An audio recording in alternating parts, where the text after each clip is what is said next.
Hi, I'm David Humphreys, and this is an unscripted lecture on location due diligence. And I apologise in advance for any ums, ahs, stop starts, etc. But as I say, this is unscripted, and let's see how we go. So this lecture is brought to you by propertyinvestormastermind.com, and we specialise in providing and promoting online lectures in all aspects of property investment. And this lecture is about location due diligence and links to our template, which is available through Property Investor Mastermind as a free download. It's a 40-page template, and it guides you as investors or wannabe investors in the methods of doing due diligence. I can't stress the importance of due diligence. It should form part of any business plan that an investor is putting together to indicate your knowledge of the location in which you are investing. And successful investors know their locations inside out, upside down and backwards, literally on a street-by-street basis. And they spend time getting to know it. I know investors who can tell you, the open market values of properties, not just on a street-by-street basis, but one end of a street to the other. You also need to identify who your customers are. There are all sorts of things that you need to be certain about and have researched. And this location due diligence template forces you to ask questions. Well, I say forces you, I mean you can ignore it if you want, but if you answer all the questions, or you ask all the questions that we raise, then you will develop an in-depth knowledge of your location and neighbourhoods, which I'll come on to in a minute. So, location due diligence, and I'm going to stop every time I move the screen, so that if there is a bit of a gap, that's the reason why. So I'm going to stop now, and I'm going to go and get the next page I want to look at. Now here we have the table of contents, and the document structure is explained on page 5, and then we have the location summary. Now these due diligence reports are set up on the basis that you'll have a single location, and you will then have 5 neighbourhoods. Sorry, all this clicking around. So a single location and 5 neighbourhoods. Okay. The reason for this is that when we tried to define a location, we couldn't agree. Location is a buzzword in property investment, but we couldn't agree on what a location was, or how we could universally define a location. But we had no problem agreeing what constituted a neighbourhood, and I will look at how you define a location and neighbourhood later in this tutorial. So the location summary is at the front end of the document. You have a summary, you have a viable property investment strategies, the nearby cities and towns to the location, the transport to and from the location, and whatever the local media is. We then have the neighbourhoods, and generally speaking we split the neighbourhoods into, or we split the location into 3, 4, 5 neighbourhoods. Much past that, and you should probably be setting up a second location. I'll show you a location later in this tutorial that I have subdivided into 5 neighbourhoods. We then have the tenant sources that should read buyer sources as well. I'm going to scroll down now, and go down to the bottom of this. Here we go. So we have tenant and buyer sources, the major employers in the area, universities if any, the hospitals, and housing associations, which are obviously important as far as buy-to-let is concerned, letting properties. Then education is also important, obviously, and we have nurseries, primary schools, secondary schools and colleges. Then we have the financials and statistics, for the postcodes and for the local authority, and we'll cover these later in this tutorial, and then local authority information. And then we come to consultants' details and recommended tradespeople. Now, having completed one of these templates and produced a location due diligence report, that report probably would be of interest to other investors. You may be worked up a location which has a particular unique selling point, USP, and that may be of interest to other investors. And on the basis that you cannot, or you're unlikely to be able to buy every good or best investment in the location, that then it makes sense to look to see whether you can sell that information on to other people. Now, on that basis, another investor may want to get their head round what the location and the neighbourhoods comprise. So you've prepared the report, and you can become a location due diligence consultant and sell the report to other people. Now, within the context of preparing the report, you should identify local tradespeople that you can recommend: the local estate agent, letting agent, a plumber, decorator, electrician, and so forth, even down to the local cleaner. And an investor coming into the location and investing in the location that you have identified and have now reported on will want to know who's best to use in that location for any work that needs to be carried out. So here we have the consultant details and recommended tradespeople. Now, again, I will show you this part of the report at the or during this tutorial. I'm going to close it down again. So now we move on to the document structure. First of all, we have a location summary, and we have the location, which is a geographically identifiable area, the neighbourhood, and how we define a neighbourhood is that a neighbourhood will have natural boundaries, and they're generally major or larger roads, railway lines, parks, greenbelt areas, waterways. In other words, a significant geographical barrier. And neighbourhoods, from our point of view, are no more than half a mile in radius. Now, and within the context of this, we're conscious, and we'll come to it later in this tutorial, of the right move radiuses on searching for property, be it to buy, sell, or let. And they have this postcode only. Then they have a quarter mile, half mile radius.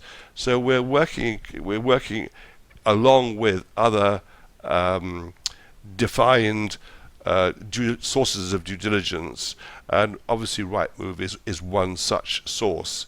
So our neighbourhood, the concept of a quarter or half mile or 500 meters radius round a centre point, ties in with the Rightmove search facilities, and also ties in with the Rightmove drawer search, which you may or may not know about, facility on Rightmove.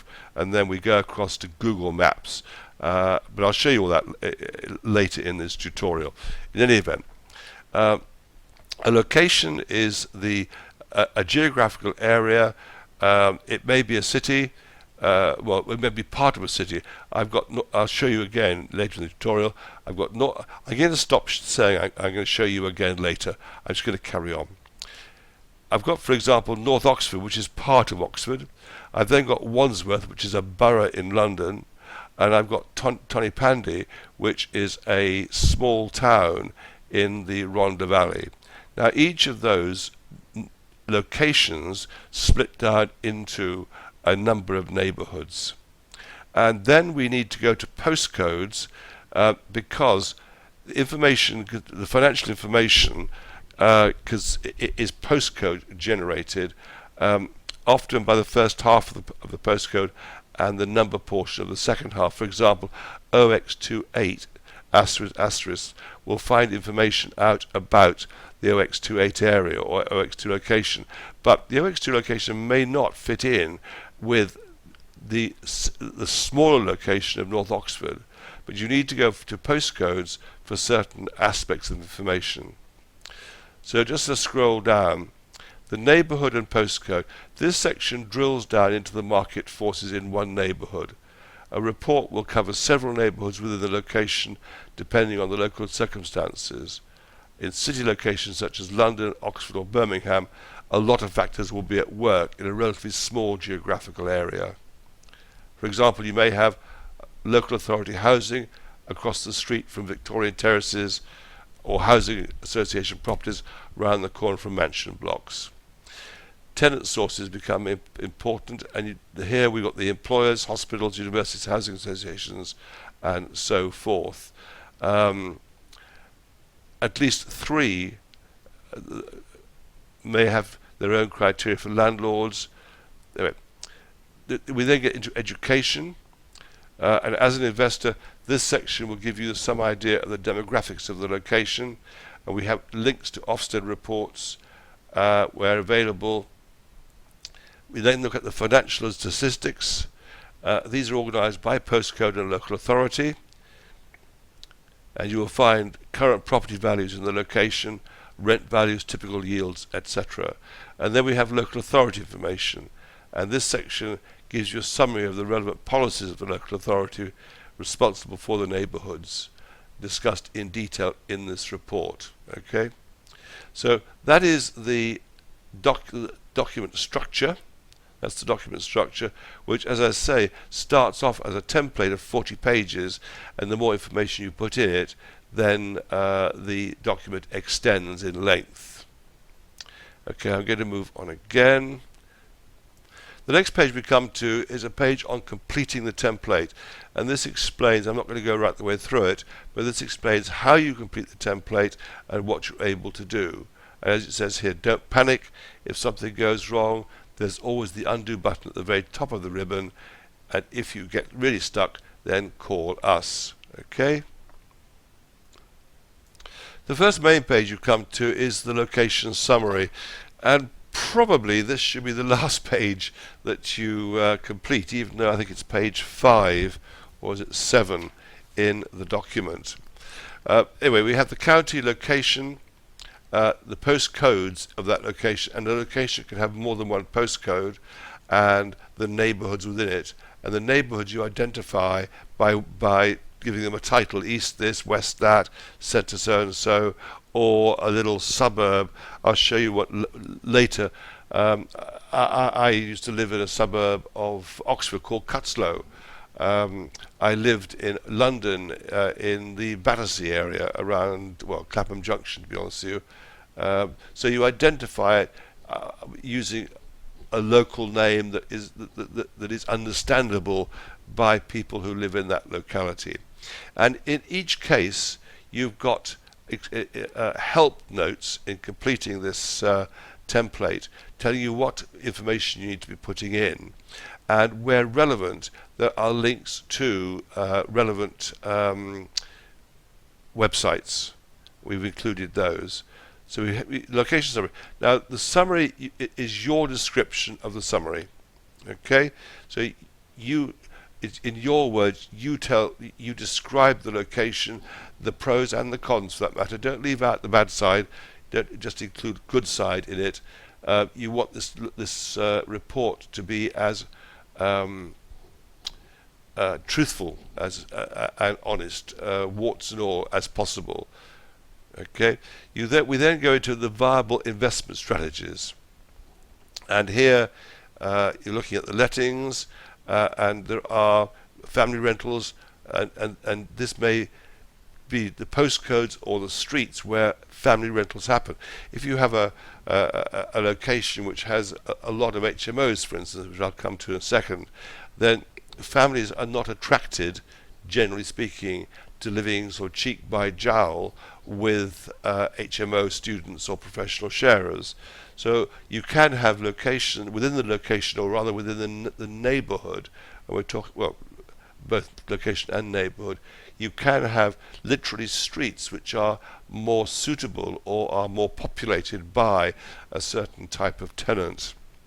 Then we come to the local housing allowance rentals, and the postcodes and streets where you tend to find that type of tenant. Social housing is another category, and once again, they tend to congregate together. You tend to have areas where social housing is more prevalent than other streets. Cursing down or scrolling down, we come to company lets, more upmarket areas possibly, potentially holiday homes as well. Holiday homes isn't just by the sea, by the way. There's quite a call today for short-term letting. Technically speaking, a holiday letting is a maximum of 31 days, but for holiday homes, also read short lets.